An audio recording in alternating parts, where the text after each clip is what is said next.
வணக்கம்.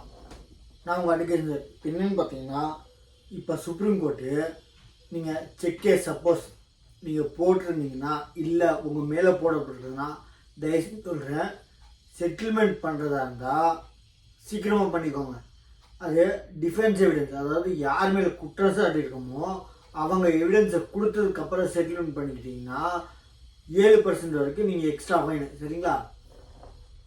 அதே மாதிரி நீங்கள் ஹைகோர்ட் அப்பீல் போனதுக்கப்புறம், அதாவது டிஃபென்ஸ் எவிடன்ஸ்க்கு அப்புறம் பண்ணால் 5%, ஹைகோர்ட்டுக்கு அப்பீல் போகும்போது 7%. அதாவது என்னென்னா கம்ப்ளைண்ட் இல்லை, ஃபைன் ஃபார் கோர்ட்டு, அதுக்கு அந்த இது வந்து கோர்ட் நடவடிக்கைக்கு ஃபைனு, செக் அமௌண்ட்டில் எக்ஸ்ட்ரா.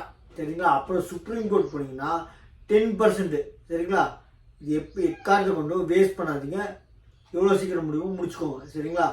அப்படி செட்டில்மெண்ட் பண்ணுறதா இருந்தால் சீக்கிரம் பண்ணி முடிச்சுக்கோங்க. அதே மாதிரி இப்போது நம்ம தமிழ்நாட்டில் ஃபஸ்ட்டு ஃபைலிங் பண்ணும்போது ஜெராக்ஸ் காப்பியை வச்சு தான் மேக்ஸிமம் எல்லா ஸ்டேட்லேயும் ஜெராக்ஸ் காப்பியை வச்சு ஃபைல் பண்ணுவாங்க. ஒரிஜினல் செக் பண்ணிட்டு கொடுத்துருவாங்க. சரிங்களா?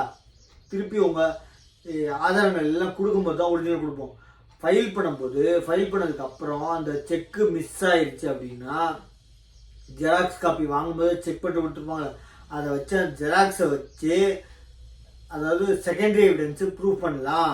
செக்ஷன் 65B பிரகாரம் நீங்கள் அதை ப்ரூவ் பண்ணலாம். ஒரிஜினல் இல்லைன்னாலும் அதை ப்ரூவ் பண்ணலான்னு இருக்காங்க. செக் பண்ணிட்டு தானே வாங்குவாங்க, அப்போ அந்த ஜெராக்ஸை வச்சு ப்ரூவ் பண்ணலான்னு இருக்காங்க. சரிங்களா? நம்ம சேனலை சப்ஸ்கிரைப் பண்ணி பாருங்கள். தேங்க்யூ.